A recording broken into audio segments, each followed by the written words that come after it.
Hello, ladies and gentlemen. Welcome back to day 8 of chapter 4. We are back in section 4.2. We're going to be looking at completely randomized designs and randomized block designs. All right, by the end of this video, you will be able to describe a completely randomized design for an experiment, and you'll also be able to describe a randomized block design or a matched pairs design for an experiment and explain the purpose of blocking in an experiment. Don't forget to take a look at your assignment. All right, let's go ahead and get started. So we are on 4.2, day 4, experiments, completely randomized design, and types of blocking.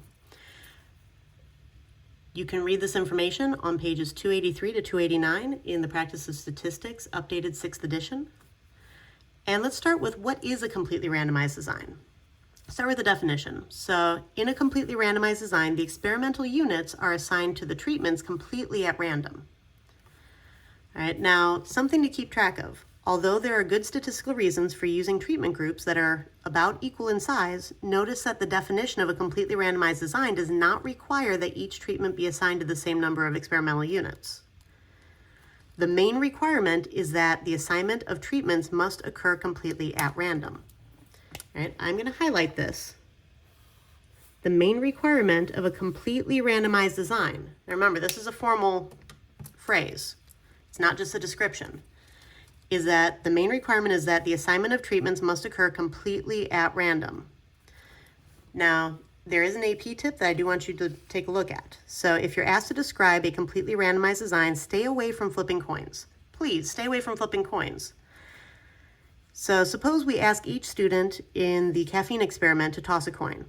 If it's heads, then the student will drink the cola with caffeine. If it's tails, then the student will drink caffeine-free cola. As long as all 20 students toss a coin, this is still a completely randomized design. However, the two groups are unlikely to contain exactly 10 students because it's unlikely that 20 coin tosses will result in a perfect 50-50 split between heads and tails. Probability is based on long run relative frequency, so long run percents, not the short run. So the problem arises if we try to force the two groups to have equal sizes. So suppose we continue to have students toss coins until one of the groups has 10 students and then place the remaining students in the other group. In this case, the last two students in line are very likely to end up in the same group. However, in a completely randomized design, the last two subjects should only have a 50% chance of ending up in the same group. All right, so in this case, the completely randomized design, if you think back to day 2, we had this example where we had a total of 20 students agreed to participate in an experiment comparing the effects of caffeinated cola. These were examples of how to do a completely randomized design. Right. Remember how I said we will revisit this design and others in future lessons? This is a lesson where we revisit this. Right. Now, as another example, right, SAT schools, many students enroll in prep courses to improve their SAT scores. 20 students who have taken the SAT once volunteered to participate in an experiment comparing online and classroom prep courses. So first, we want to describe how we can use a completely randomized design to compare online and classroom SAT prep courses. All right, so this one I had already typed out. So if we write the names of all 20 students on identical slips of paper, place the slips of paper into a hat and mix them thoroughly. All right, the first 10 names that we pull out of the hat will take the online SAT prep course, while the remaining 10 students will take the classroom SAT prep course.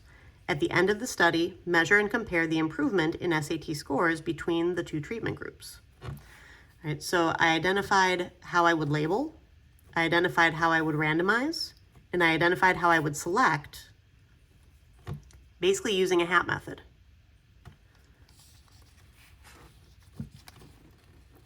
Now, among the 20 volunteers, 10 are in pre-calculus, 6 are in algebra 2, and 4 are in geometry. Now, what problem could this cause, and how do we address the problem? And I apologize for the writing being somewhat small. And I'm going to be using my pencil to kind of guide us through this. So, what problem does it cause? Well, the response is the improvement in SAT will be more variable than they would be otherwise, and this isn't really a problem with confounding unless all pre-calculus students are in one treatment. So as long as we have a mix of students in different math courses in the two groups, it's not necessarily going to be a confounding issue, but it is going to be an issue with variability, right? The more variable your results and the less control that you have, the less likely you are to actually be able to determine whether or not you had significant results. All right, so how can we fix this? So option 1, eliminate Algebra 2 and Geometry kids from the study, but that would have a smaller scope of inference because now we would only have 10 students total, 5 in each group as opposed to 10 in each group. Our other option is something called blocking, right? We could group the kids by math class and then randomly assign within those groups to make sure that we actually have half from each of those groups. So 5 pre-calculus students doing online, 5 doing classroom, 3 Algebra 2 students online, 3 in the classroom, 2 geometry students online, 2 in the classroom. All right, so here are the results of the experiment using math level as a blocking variable. All right, so these are the results of our experiment. Now we've identified class and we've identified treatment.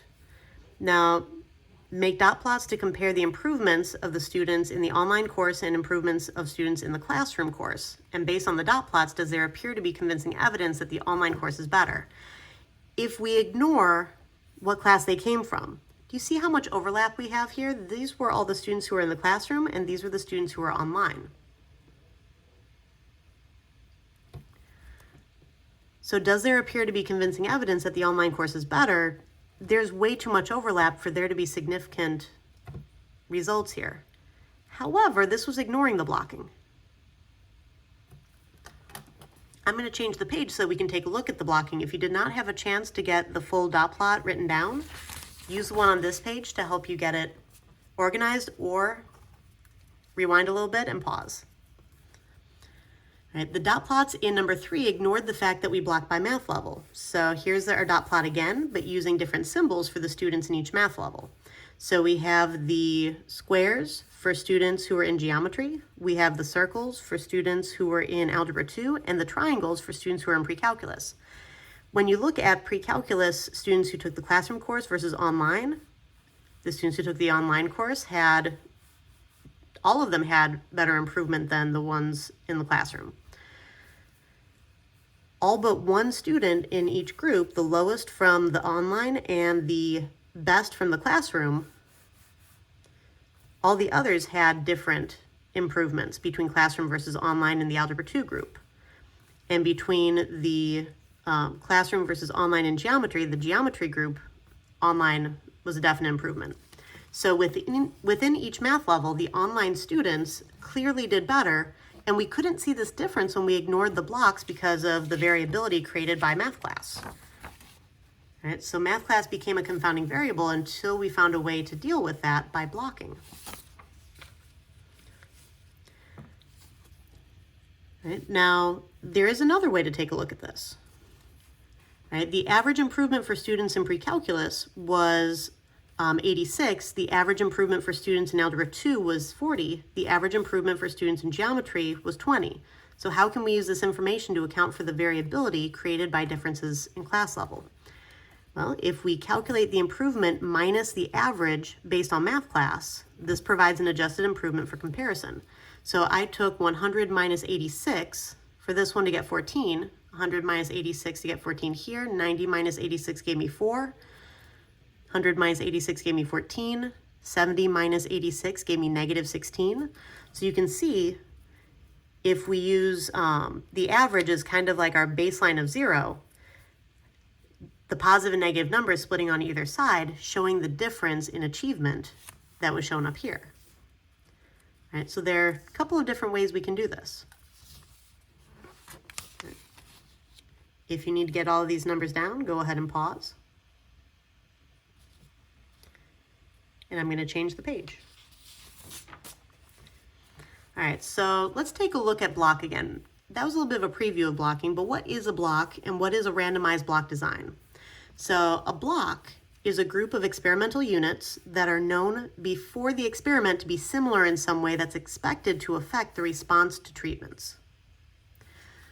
So there's something that we know about within our experimental units that is going to change how they respond to the treatments, and we can actually put them in groups based on those similarities before we assign the treatments. So if we know that a medication is going to affect men versus women differently, then we separate by gender. If we know that something is going to affect age groups differently, then we group by age. Blocks are only used when there's a good reason to. And using blocks is done in a randomized block design. All right, so it's not completely randomized anymore. It is still randomized, but now we're using blocks. So the random assignment of experimental units to treatments is carried out separately within each block. So we block first, then within each block, we randomly assign the treatments. Now, what's the benefit of blocking? Blocking accounts for a source of variability just like stratifying does. This means that blocking is a good way to increase your chances of finding convincing evidence if an effect is real, as we just saw in the online versus classroom SAT prep classes.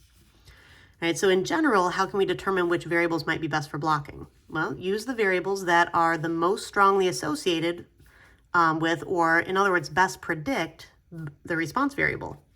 The units within the block should respond similarly or homogenously, but differently than the units in other blocks. For example, if we block based on gender, then all the women are in one block, all the men are in another, and their responses should be similar based on gender to the response variable. But their individual physiological responses within those similarities may differ. Now, some variables that we can block for in the caffeine experiment. So anything that would create variability in the response. So body size, caffeine tolerance, all those different things that we listed out before in our earlier lessons. Other sources of variability, those could be blocked for. Now what's the difference between blocking and stratifying? We already said that it's similar to stratifying. Well, blocking happens in experiments while stratifying happens in sampling. We use a different term depending on the type of randomization that we're doing. If we are doing sampling from a population, then we use the term stratifying. If we are randomly assigning treatments and we need to create similar groups, then we would block. So please use the appropriate terminology, because you can lose a lot of points by using inappropriate terms, right? Learn the difference between these. Blocking in experiments, stratifying and sampling, B before S, E before S. Stratifying happens in sampling. I guess you could say it's BS. Now, what is a matched pairs design? I know it was a bad joke, but it might stick in your head. So matched pairs design, and could we use a matched pairs design for the caffeine experiment? So matched pairs design is a common type of block design that we use for comparing two treatments. Now, all matched pair designs are block designs similar to how all squares are rectangles. Now, for those who did not necessarily pay attention in geometry, squares are quadrilaterals, so four-sided shapes that have 4 right angles and 4 equal sides. Rectangles are four-sided shapes that just have 4 right angles. So this one has an extra qualification. Matched pairs have an extra qualification to the block design. So we refer to an experimental design as a matched pairs design instead of using the more general block design term when the block only include 2 experimental units. So if they're blocks of size 2, that's when it's matched pairs. Now, matched pairs can show up as 2 similar people, the same person receiving both treatments in 2 different time periods or on different body parts like right arm, left arm. But the key to matched pairs is that the treatments must still be randomly assigned within the block of 2 units. Now, in the caffeine experiment, we could use 2 similar people or the same person in 2 different time periods if we wanted to do a matched pairs experiment. So it is possible. And in class example 3 will be done during class tomorrow. I highly recommend trying to go through this tonight so you can compare answers with your classmates tomorrow when we're in class. And then we'll spend about 5 minutes going over the answers. So see if you can work through it first. Compare answers when you get into class as your warm-up, and then we'll review it and dive into your assignment. All right, I will see you in class.